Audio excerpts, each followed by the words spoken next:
We checked their backgrounds, and all 4 men are from Detroit. This evening, Carolyn, police want these men off the streets badly, especially when you see how this whole thing went down. 4 men arrested for a robbery at a local jewelry store are tied to similar crimes across the country. What I steal from you, bro? I'm about to send you your money back. You stole my Xbox One, my MacBook, okay, my iPhone. I had a wallet, had about $190 in that. Jettski Grizzley. He was a man who was aiming to make a big living via music before his own life choices led him astray and right into prison after a key robbery in Kentucky. And looking at his life before then, you honestly have to wonder how everything went so wrong for him when things were indeed going right for him for a time. We'll break it all down for you, but first, be sure to like the video and subscribe to the channel. Early life in Detroit. Before we dive into the robbery, we need to fully understand the mindset of the man who would go on to try and rob $500,000 from a jewelry store. And for Jettski Grizzley, that would begin in one of the meccas of rap, Detroit. It would all start with his real name, Terry Sanchez Wallace Jr. Wallace was born on March 23, 1994 in Detroit, Michigan, and was raised by his grandmother in the Joy Road and Southfield neighborhood due to his mother and father constantly being in and out of prison, a sadly common theme in the rap world today. In middle school, he began developing an interest in rap music and eventually formed the music group All Stars Ball Hard along with 3 of his friends, JR, Poe, and Lee. Wallace took the moniker of ASBHT and they began uploading their songs to YouTube. In 2011, his mother was sentenced to 15 years in prison for drug trafficking. His father was murdered in 2012. This meant he was all alone with very few people to guide him on the right path and keep him from going and doing dumb things. Wallace was the first member of his family to attend college in generations and attended Michigan State University to study finance and accounting, which you would think would lead to a good path. But after undergoing financial difficulties, he and a friend of his began robbing other dormitories and stole $20,000 worth of electrics and money from other students in February 2014. While he was eventually caught, he was released because the investigation wasn't done. As a result of that, he went on the run and things went south from there really quickly. All this goes to show that circumstances really do matter when it comes to the paths we take in life. Because had Jettski Grizzley not gone and done those robberies, he might have completed college and taken his life in a completely different direction. Sadly, that just wasn't to be. As we noted, what happened to him and his family was sad, and it's a sad thread that these events happen in many young rappers' lives. And as a result of that, they're more prone to anger, lashing out, doing crimes, and going into rapping to try and make money off their pain and doing dumb things along the way. You know, like going to Kentucky and trying to steal a bunch of stuff after just getting caught for stealing a bunch of stuff. That kind of thing. The Kentucky robbery. So to quickly recap, Jettski Grizzley had just gotten off the hook loosely of the crimes he did at MSU, and he still needed to get some money to handle his business. So his friends come to him and reveal that they have a brilliant plan to go and rob a jewelry store in Kentucky. No doubt the idea of crossing state lines to do the robbery was to throw people off their trail, because who would ever expect a bunch of Michigan State students to go and rob a jewelry store in Kentucky, right? Their plan was as simple as their minds were when they thought about the scheme. They would go into the store, smash the display cases of the more valuable items, grab what they could, and then bolt before the police could show up. While that may sound overly simplistic, it works more often than you might expect. In fact, in 2020, it was stated that these kinds of robberies were able to claim about $66 million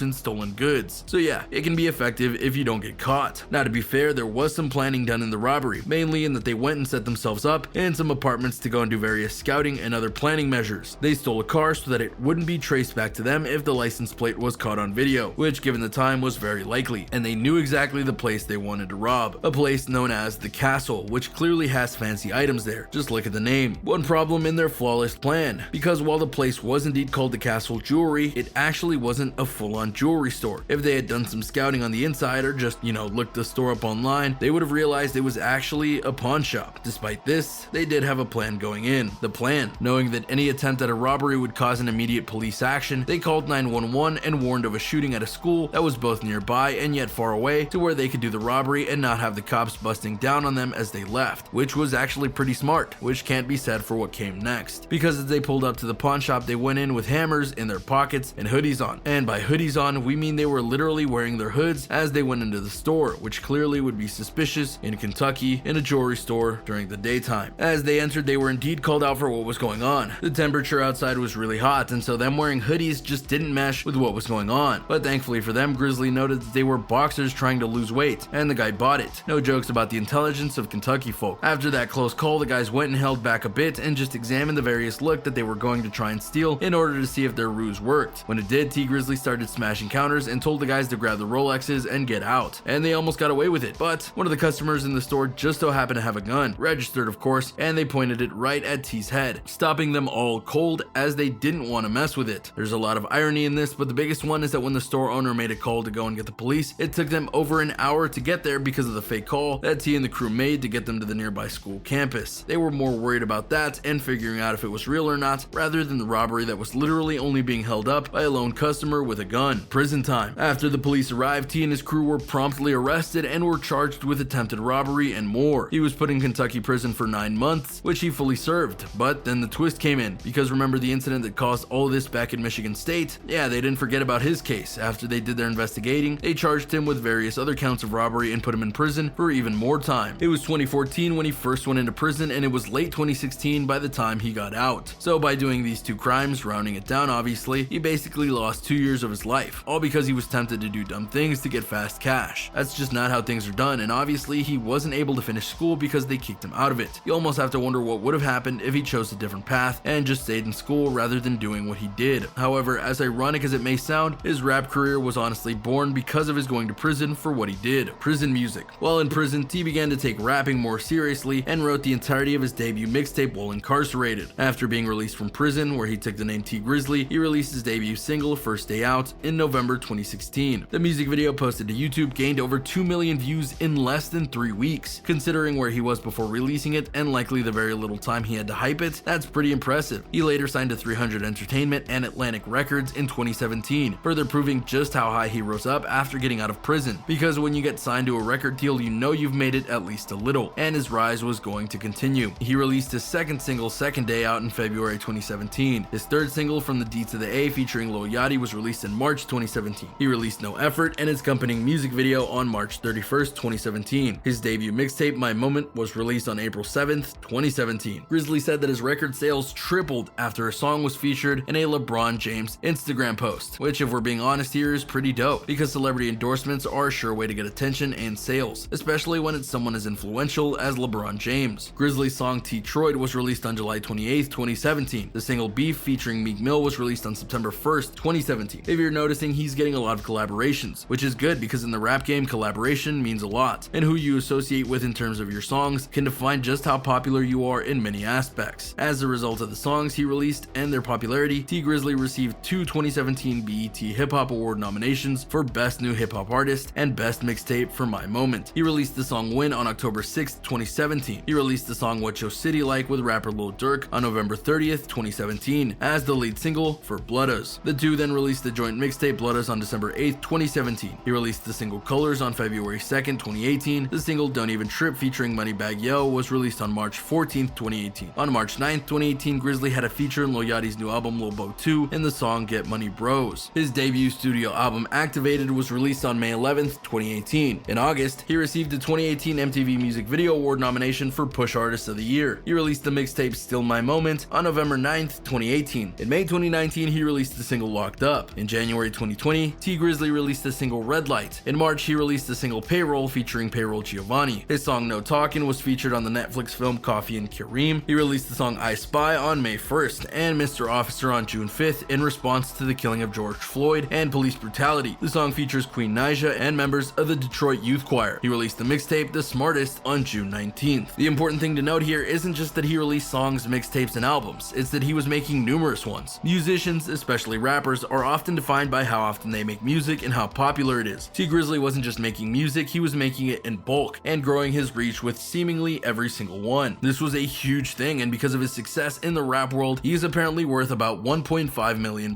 which for the record would more than pay for a college education. We're just saying. Though after hearing all this, you might have a certain question running through your mind. Doesn't that mean it was all worth it? Yeah, that kind of has to be asked, doesn't it? Because when you think about how T Grizzley went from a university student to being a nominated rapper at various award shows and being talked about by LeBron James, and all it took him was 2 crimes and 2 years in jail, you have to ask if the bumps in the road were worth it due to the destination. We're sure that many rappers would argue that this was totally worth it, as it showed both T Grizzley's resolve as well as him being able to rise up and take back his life. It's honestly not that simple, because while it's true that he's doing well right now, music is fickle, especially in the rap genre. He's doing alright for now, but it's not a foregone conclusion that he'll explode in popularity as he continues on. He's got a following, sure, but he's nowhere near other rappers that he's worked with like Meek Mill, or like some of the icons in the business like Drake. He's doing well and he's working towards getting even better fame, but don't mistake the ends as justifying the means. He's a convicted criminal, a dual-time criminal in fact, because he did 2 robberies in 2 different states. As a result, should rapping fail him at any point, it's going to be incredibly hard for him to find a regular job because of his felony record. Granted, that would take various circumstances to come to be to where he would need a regular job given his wealth at the moment, but it can't be ignored. Plus, when it comes to music, what people like and don't like is tricky to pinpoint. There was just as much a chance that no one would have liked his music as there was a chance that as many people liked it as he did. And even T. Grizzley noted that his sales did better because of the LeBron James plug. What would have happened if LeBron didn't hear his music? What would have happened if he hadn't gotten that boost in sales? Would he still be on the path that he's on now? And would he be worth as much as he is? The point we're trying to make here is that while he's absolutely got better in life after his time in prison and is worth a lot, that's not a reason to say that this all worked out. He got lucky a lot, and that is evident. And even he will tell you that the rapper life he is in isn't the best, as it can take a toll in ways you didn't expect. On August 20th, 2019, his vehicle was shot at in Detroit, Michigan. His aunt/manager, Jobina Brown, was killed in the shooting. Also, shots fired into an SUV, killing the manager and family member